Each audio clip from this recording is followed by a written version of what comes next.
Hello student, हम नया chapter start करने जा रहे हैं। चैप्टर सेकंड है इलेक्ट्रिक फील्ड। इससे पहले हमने चार्जेस के बारे में पढ़ा था, उसके कंसेप्ट पढ़े थे। चार्ज क्या होता है, कूलम्ब्स लॉ पढ़ा था, सुपरपोजिशन प्रिंसिपल और यूनिफॉर्म चार्ज डिस्ट्रीब्यूशन। आज हम पढ़ने जा रहे हैं कि इलेक्ट्रिक फील्ड क्या होता है। सबसे पहले इलेक्ट्रिक फील्ड की डेफिनेशन देखेंगे, कुछ उसके पॉइंट्स देखेंगे। तो इलेक्ट्रिक फील्ड क्या होता है? It is defined as the space around a charge in which its force can be experienced by any other charge। भाई देखो, हमने कि ये चार्ज ले लिया, कोई भी एक चार्ज, इसको बोलते हैं सोर्स चार्ज। अब पूछे सोर्स चार्ज क्या होता है, मैं यहां लिख देता हूं। तो सोर्स चार्ज क्या होता है? Which create its own field, जो खुद का फील्ड क्रिएट करता है उसको सोर्स चार्ज बोलते हैं। तो हमने देखा कि ये जो सोर्स चार्ज है ये अपने चारों ओर एक फील्ड जनरेट कर लेता है, और वो फील्ड क्या करता है? इस चार्ज पार्टिकल के आसपास आने वाले दूसरे चार्जेस के ऊपर क्या लगाता है? फोर्स लगाता है। जैसे हमने एक ये चार्ज ले लिया क्यू नोड। क्यू नोड क्या होता है? एक टेस्ट चार्ज होता है। अब पूछे टेस्ट चार्ज क्या होता है? ये स्मॉल होता है मैग्नीट्यूड में एंड ऑलवेज पॉजिटिव, और हमेशा क्या होता है? पॉजिटिव होता है। अब पॉजिटिव क्यों लेते हैं? इसके पीछे कोई रीजन नहीं, एक्सपेरिमेंट करते आ रहे हैं, स्टार्टिंग से पॉजिटिव ले रहे हैं। जैसी कोई दवाई बनती है तो हमेशा चूहों पे एक्सपेरिमेंट होता है, बंदरों पे होता है। तो वैसे फिजिक्स में जो इलेक्ट्रिक फील्ड का एक्सपेरिमेंट होता है वो टेस्ट चार्ज पे होता है। Test charge positive and small. अब ये स्मॉल बहुत ज्यादा स्मॉल लेते हैं। स्मॉल क्यों लेते हैं? कि अगर हमने इसको लार्ज ले लिया तो ये खुद का फील्ड जनरेट करने लग जाएगा। जबकि टेस्ट चार्ज का काम क्या होता है? To detect electric field. भाई जो इलेक्ट्रिक फील्ड है उसको डिटेक्ट करना, या फिर कह सकते हो टेस्ट करना। ये इलेक्ट्रिक फील्ड जो टेस्ट चार्ज होता है उसका काम होता है। अगर हम इसका मैग्नीट्यूड ज्यादा ले लेंगे तो ये खुद का फील्ड जनरेट करने लग जाएगा, और वो फील्ड क्या करेगा? इसके फील्ड के ऊपर फोर्स एक्सर्ट करेगा, तो इसके फील्ड को मेजर नहीं कर पाएगा। इसलिए इसका मैग्नीट्यूड इतना स्मॉल लेते हैं ताकि इसका खुद का फील्ड जनरेट ना हो। तो क्या देखा गया है कि ये जो सोर्स चार्ज है ये अपने चारों ओर एक फील्ड जनरेट करेगा, और वो फील्ड क्या करेगा? दूसरा कोई भी चार्ज आएगा उसके ऊपर फोर्स एक्सर्ट करेगा। जैसे हमने प्लस क्यू चार्ज ले लिया, यहाँ एक टेस्ट चार्ज रखा, तो देखा पॉजिटिव पॉजिटिव में क्या होता है? रिपल्सन। तो कि ये पॉजिटिव इस पॉजिटिव के ऊपर इधर फोर्स लगाएगा, इस डायरेक्शन में एक फोर्स एक्ट किया। लेकिन देखो इन दोनों के बीच में तो कोई भी कॉन्टेक्ट नहीं, विदाउट कॉन्टेक्ट। भाई जब इस चार्ज ने इसके ऊपर फोर्स लगाया तो हमें कुछ दिखा ही नहीं, कोई ऐसी चीज दिखी ही नहीं कि जो इसके ऊपर फोर्स लगा रही है। नहीं तो इसने इसको टच किया, मतलब कुछ भी नहीं किया, बिना टच किए इसके ऊपर एक फोर्स लगा दिया। तब साइंटिस्ट ने देखा कि जो चार्ज होता है उन्होंने माना अपने चारों ओर एक इमेजिनरी फील्ड जनरेट करता है। इमेजिनरी, कोई चीज दिखाई नहीं दे, और वो क्या करता है? उस फील्ड में आने वाले दूसरे चार्ज के ऊपर क्या करता है? फोर्स लगाता है, और उस फील्ड को क्या बोलते हैं? इलेक्ट्रिक फील्ड बोलते हैं। जैसे प्लस हमने पढ़ा था gravitational field. Force act at a distance on test charge without any contact. ये बता दी कि टेस्ट चार्ज के ऊपर जो फोर्स लगाता वो बिना किसी कॉन्टेक्ट के लगाता। तो इसका मतलब हम कह सकते हैं कि source charge create a field around it. Source charge अपने चारों ओर एक फील्ड क्रिएट करता है, और वही फील्ड क्या करता है? टेस्ट चार्ज के ऊपर फोर्स लगाता है, और उसको हम क्या बोलते हैं? इलेक्ट्रिक फील्ड बोलते हैं। यहां तक आया समझ में? उसके बाद देखो आगे, यहां तक कोई दिक्कत? मैं रफ कर देता हूं इससे आगे। अब पूछ ले कि इस फील्ड की डायरेक्शन क्या होगी? डायरेक्शन ऑफ फील्ड यही बता देते हैं। चलो, डायरेक्शन ऑफ इलेक्ट्रिक फील्ड, कि ये जो इलेक्ट्रिक फील्ड है इसकी डायरेक्शन क्या होगी? तो देखो इसकी direction, the direction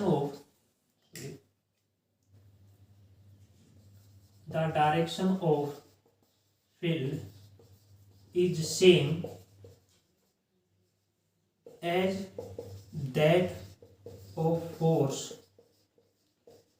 acting on test charge. भैया बताया कि अगर इलेक्ट्रिक फील्ड की डायरेक्शन निकालनी है तो इलेक्ट्रिक फील्ड की डायरेक्शन सेम होगी जो कि टेस्ट चार्ज के ऊपर लगने वाले फोर्स की होगी। जैसे मैंने यहां पे रखा था प्लस क्यू, और यहाँ टेस्ट चार्ज क्यू नोट रखा हुआ, तो टेस्ट चार्ज पॉजिटिव था, पॉजिटिव पॉजिटिव में इधर फोर्स लगा। तो इसका मतलब इस प्लस क्यू की वजह से इलेक्ट्रिक फील्ड किधर जाएगा? बाहर की तरफ जाएगा, कुछ ऐसे बनेगा। ठीक है, यानी ऐसे बाहर की तरफ जाएगा, क्योंकि टेस्ट चार्ज पे फोर्स बाहर की तरफ लग रहा है, यानी कि क्या हो जाएगा, रेडियली आउटवर्ड, यानी कि electric field due to a point charge, positive point charge radially outward होगा। अगर मैं माइनस क्यू चार्ज ले लेता हूं तो यहाँ पे टेस्ट चार्ज फिर से रखो, क्या ये नेगेटिव इसको अपनी तरफ खींचेगा इस डायरेक्शन में, तो फोर्स इधर लगा तो इलेक्ट्रिक फील्ड ये हो जाएगा अंदर की तरफ, तो क्या हो जाएगा, रेडियली इनवर्ड।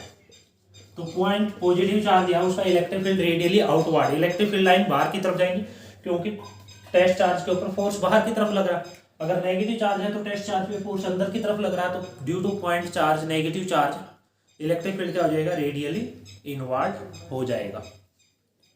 अब देखो आगे,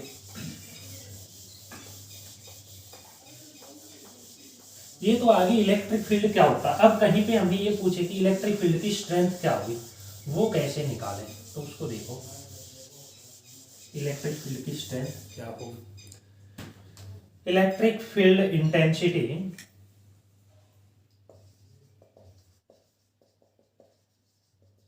या फिर इंटेंसिटी ऑफ इलेक्ट्रिक फील्ड भी इसको बोल देते, ई से डिनोट करते, और ये एक वेक्टर क्वांटिटी थी।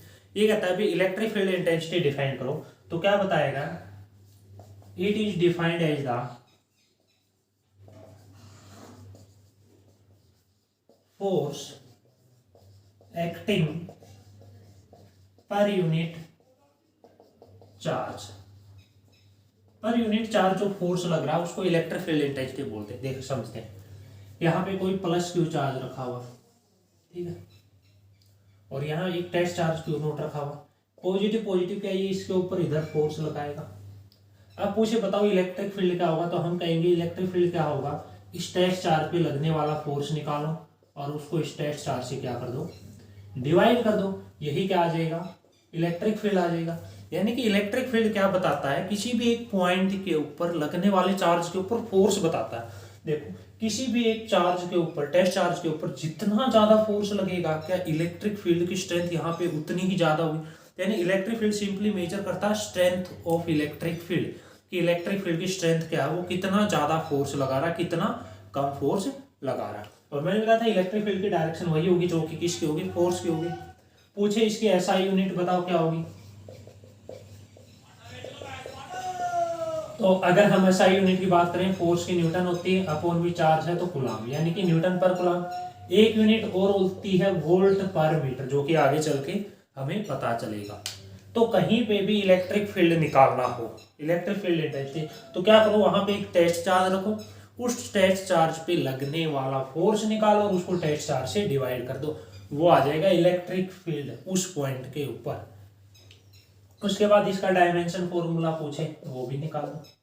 It is a vector quantity, ये एक वेक्टर क्वांटिटी, और बताया था डायरेक्शन सेम होगी as that of force acting on a test charge. Force का डायमेंशन फॉर्मूला सभी को पता है, m1 l1 t-2, चार्ज का होता है करंट इनटू टाइम, तो ये हो जाएगा m1 l1 t-3 a-1, ये क्या आ जाएगा, इसका डायमेंशन फॉर्मूला आ जाएगा। आगे की कहानी देखो अब इसकी, electric field intensity due to isolated point charge, कोई भी आइसोलेटेड पॉइंट चार्ज है उसकी वजह से अगर हमें इलेक्ट्रिक फील्ड इंटेंसिटी निकालनी है, तो हमने एक पॉइंट चार्ज मान लिया प्लस क्यू, इसकी वजह से मान लो ये कोई पॉइंट P है r डिस्टेंस के ऊपर, और ये कहीं बताओ इस P पॉइंट के ऊपर इलेक्ट्रिक फील्ड इंटेंसिटी क्या होगी। यानी कि हमें क्या करना है, P पॉइंट के ऊपर इलेक्ट्रिक फील्ड इंटेंसिटी निकालनी, यानी कि we have to calculate electric field intensity at P due to charge Q। तो मैंने क्या बताया था कि यहाँ पे इलेक्ट्रिक फील्ड इंटेंसिटी निकालनी, सबसे पहले एक टेस्ट चार्ज रखो Q नोट रख दिया, अब इसके ऊपर लगने वाला फोर्स निकालो, तो यानी कि force on Q nought due to plus Q, कितना लगेगा अभी कूलम्ब्स लॉ लगा दो। F is equal to 1/4 pi epsilon nought Q1 Q Q2 Q nought upon R square. आई बात समझ में। अब मैंने क्या कहा था, इलेक्ट्रिक फील्ड निकालना है तो फोर्स को डिवाइड कर दो टेस्ट चार्ज से। ये फोर्स है Q naught 4 pi epsilon naught R square upon में Q नॉट से Q नॉट क्या हो जाएगा, कैंसिल आउट। तो इलेक्ट्रिक फील्ड कितना आ जाएगा 1/4 pi epsilon naught Q by R square. This is the electric field due to a point charge. ये क्या होगा, एक पॉइंट चार्ज की वजह से इलेक्ट्रिक फील्ड आ जाएगा। इसका मतलब ये फॉर्मूला क्या होगा, वैलिड ओनली फॉर क्या होगा, ओनली फॉर पॉइंट चार्ज। ये फॉर्मूला होगा पॉइंट चार्ज की वजह से होगा। पॉजिटिव चार्ज है तो इलेक्ट्रिक फील्ड क्या जाएगा, away from the charge. Electric field is away from the charge. Electric field होगा वो चार्ज की वजह से, चार्ज से दूर होगा। दूसरा देखो, electric field is not defined at its own location due to a point charge. Very important बात, किसी भी पॉइंट चार्ज का खुद की वजह से खुद की जगह पे इलेक्ट्रिक फील्ड डिफाइन है। मैं यहां पूछूं इस चार्ज का खुद की वजह से यहां पे इलेक्ट्रिक फील्ड बताओ तो नॉट डिफाइंड।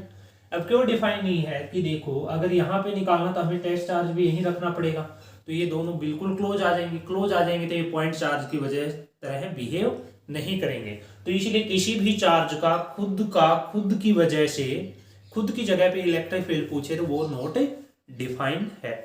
अब यहां से देखो, क्या इलेक्ट्रिक फील्ड है वो इनवर्सली प्रोपोर्शनल आर स्क्वायर के। तो अगर हम ग्राफ बनाना चाहें तो कुछ ऐसा बनेगा। देखो थोड़ा हटके बना रहा हूं, इधर इलेक्ट्रिक फील्ड है और इधर आर है। क्यों मैंने इसको टच क्यों नहीं किया, क्योंकि इसकी खुद की लोकेशन पे तो इलेक्ट्रिक फील्ड डिफाइन नहीं है। अब यही पूछ ले कि इस पॉइंट चार्ज की वजह से वेक्टर फॉर्म में निकालो इलेक्ट्रिक फील्ड। इलेक्ट्रिक फील्ड इन वेक्टर फॉर्म, इन वेक्टर फॉर्म है तो सिंपल फॉर्मूला था E इक्वल टू क्या था 1/4 pi epsilon naught Q upon में R स्क्वायर। वेक्टर है तो R कैप आ जाएगा। R कैप क्या है, यहाँ पे यूनिट वेक्टर है और यूनिट वेक्टर डायरेक्शन बता रहा है कि इलेक्ट्रिक फील्ड की डायरेक्शन क्या होगी।